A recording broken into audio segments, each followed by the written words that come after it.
As Mike Vassalinda tells us, the case forever changed the way parents guard their children and how Florida and the nation look for those who disappear.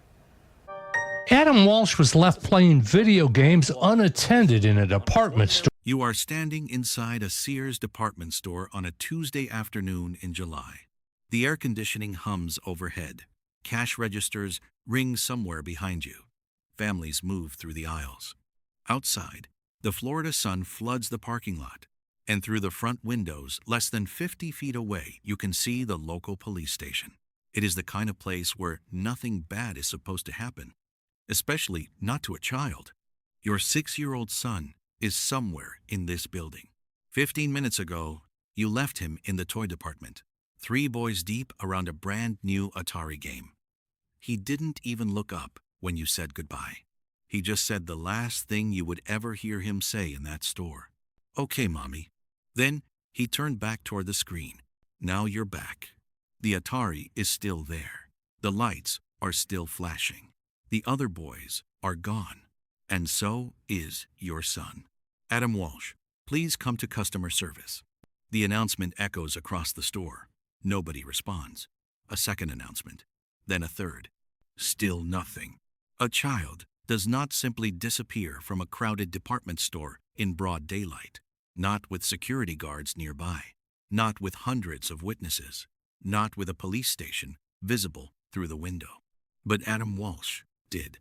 For the next 27 years, investigators would chase suspects, lose evidence, uncover secrets, and make mistakes that still haunt this case today.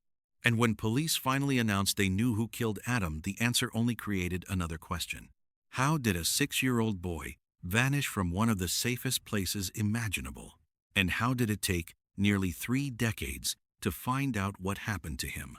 Before Adam Walsh became a case, he was a child. Adam John Walsh, born the 14th of November, 1974, 6 years old, 3'6", and, according to his father, very proud of every inch. Sandy blonde hair, hazel eyes, enough freckles that John Walsh used to joke you could have picked him straight out of a catalog. He loved baseball the way some kids only love one thing in their whole young life. He kept his cards in a shoebox beside his bed, organized by team, by position, by some private system that made perfect sense to him and no one else.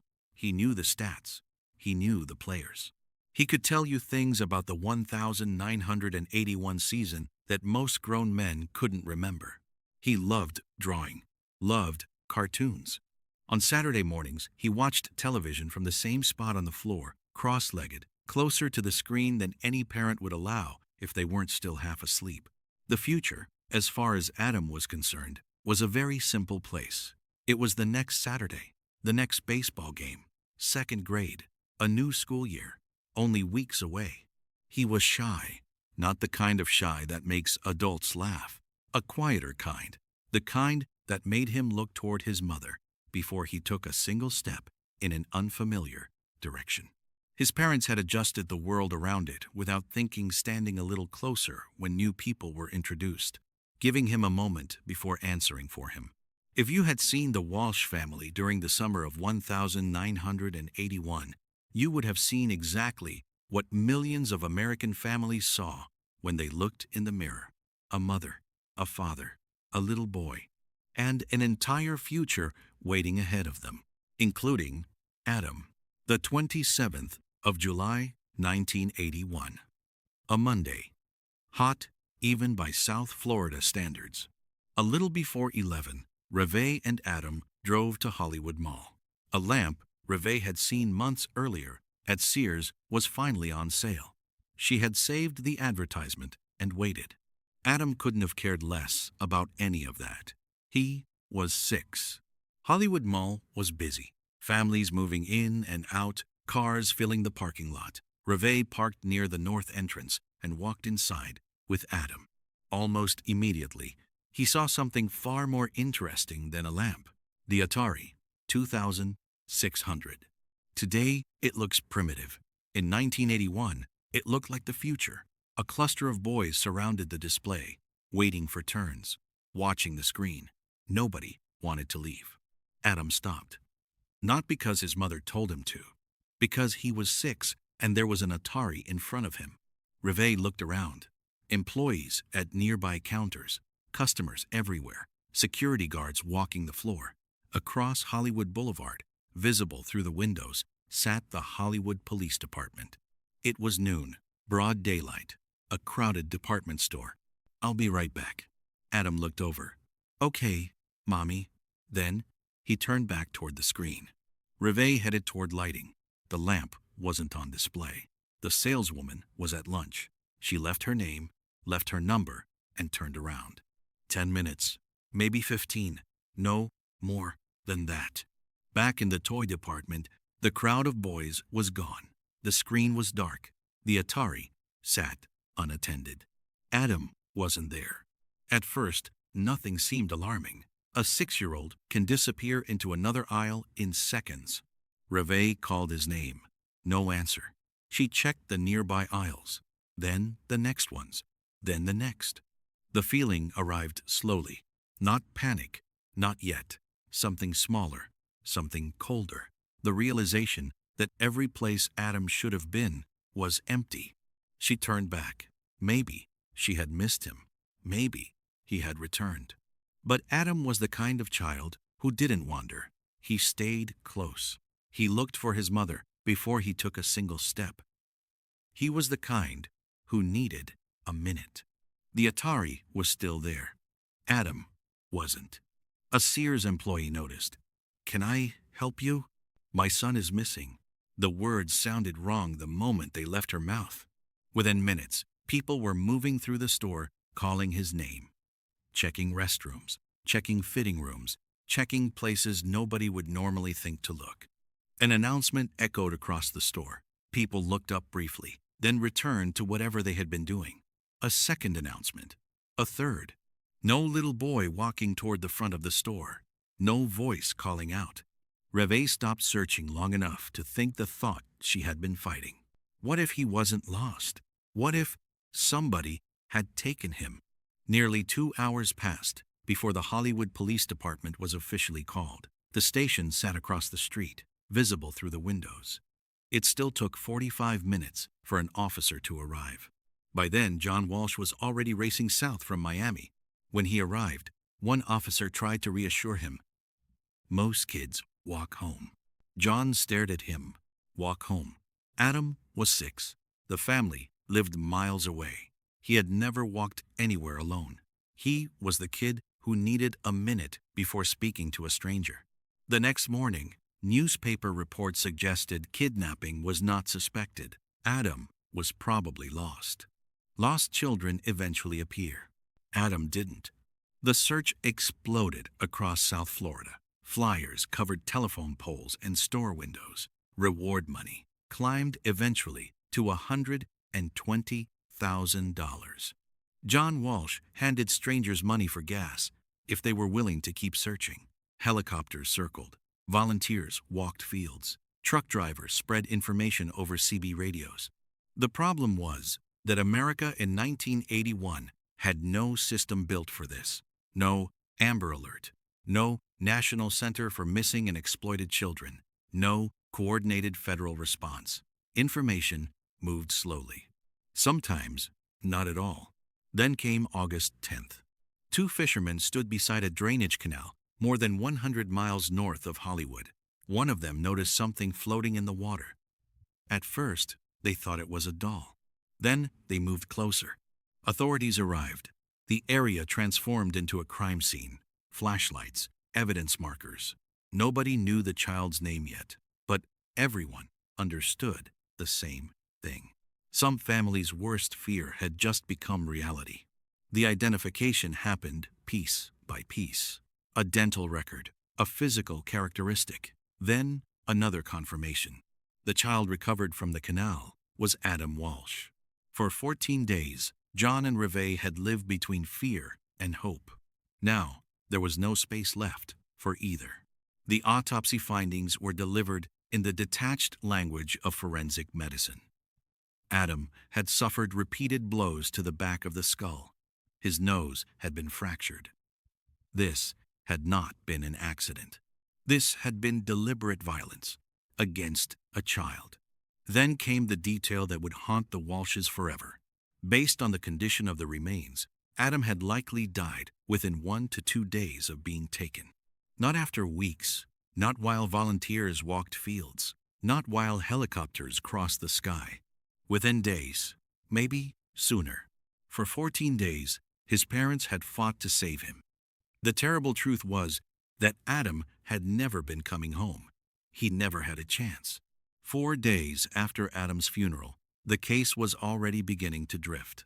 The first instinct of the Hollywood Police Department was to look inward at the family, their friends, their finances. It was the kind of investigation that assumes the answer is always closest to home. This time, it cost months. Meanwhile, tips poured in from across the country. The reward money had turned the phone lines into a constant noise. Every caller believed they had the answer. No tip could be ignored. Leads surfaced and collapsed. A witness who remembered a man watching children near the Atari display, but whose description kept shifting between interviews.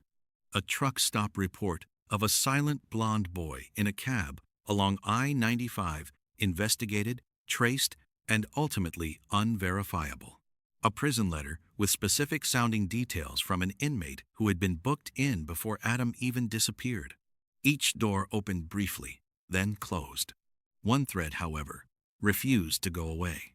Investigators eventually learned something troubling about the Sears store itself. Multiple accounts suggested that children near the Atari display had been asked to leave by a person claiming authority over the area, possibly before Reve even returned. If that was true, the window in which Adam was taken was far shorter than anyone had initially believed, far more deliberate. Nobody was ever able to verify exactly what happened. The person who may have separated Adam from the group was never conclusively identified. In July 1983, John and Reve Walsh sued Sears not primarily for money, but for accountability. The lawsuit alleged that the company knew unsupervised children gathered daily around the display and that no protocol existed to ensure those children were reunited safely with their parents. Sears fought back. Their legal team made clear they were prepared to put the Walsh family's private life on trial. The stress fractures in the marriage, every wound that grief had opened between them. More critically, a civil trial would force investigators to disclose active leads. Any future suspect's defense attorneys would see everything. Faced with that choice, the Walshes made the most painful decision they had made since identifying their son's remains. They dropped the lawsuit.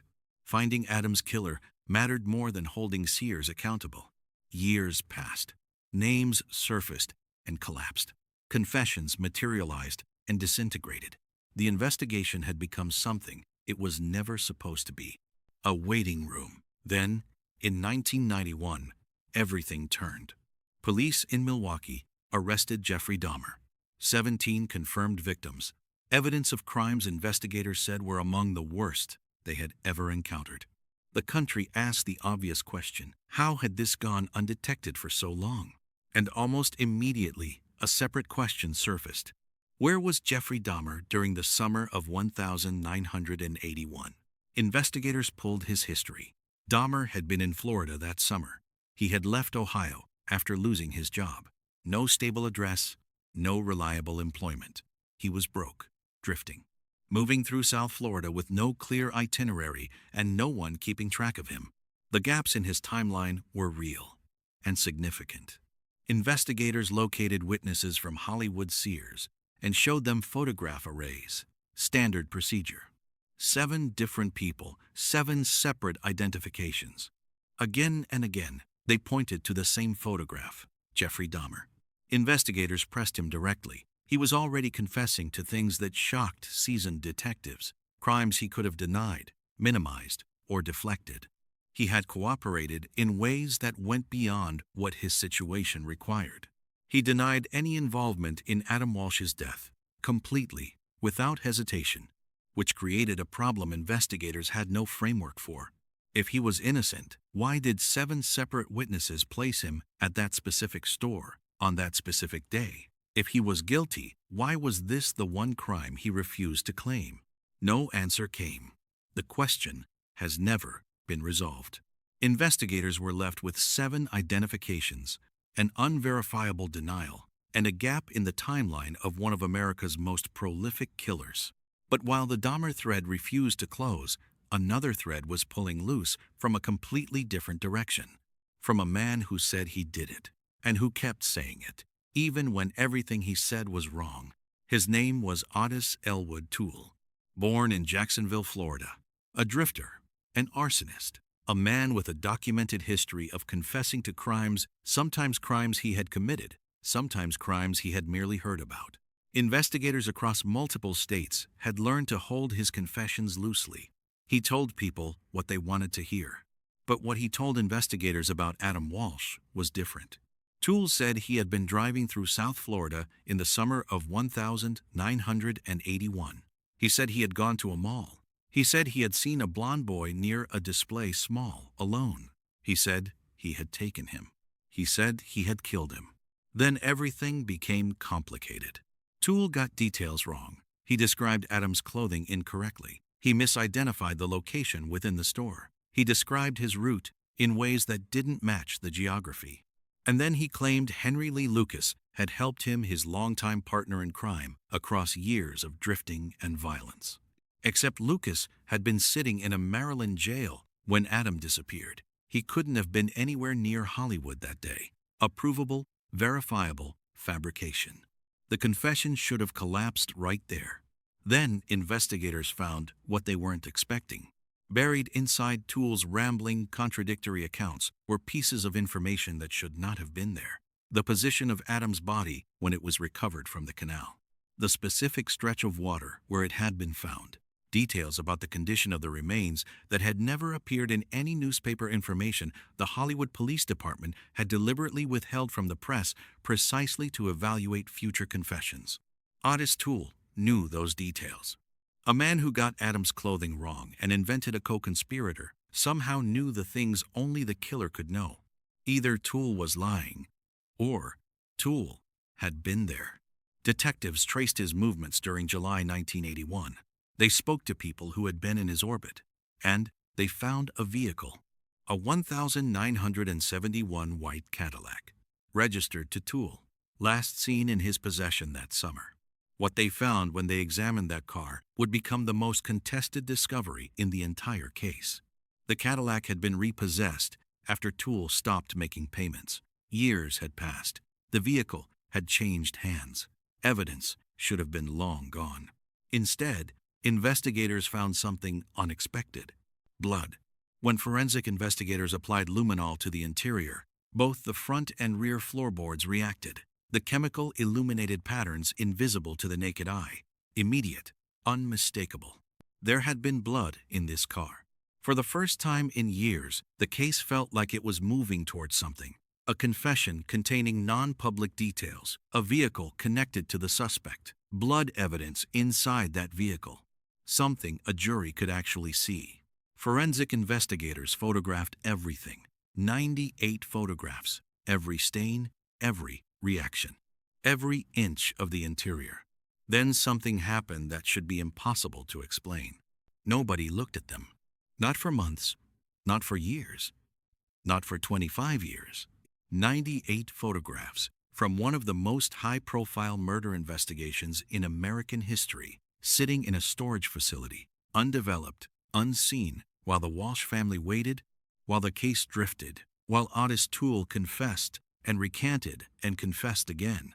When those photographs were finally developed decades later, investigators found something in one image that stopped the room. In the carpet behind the driver's seat, the blood had dried in a particular pattern, not a random scatter. A shape, not clearly enough for a courtroom, but clearly enough that the people looking at it went quiet. Some of them believed they were looking at the outline of a child's face pressed into the carpet. A 6-year-old child.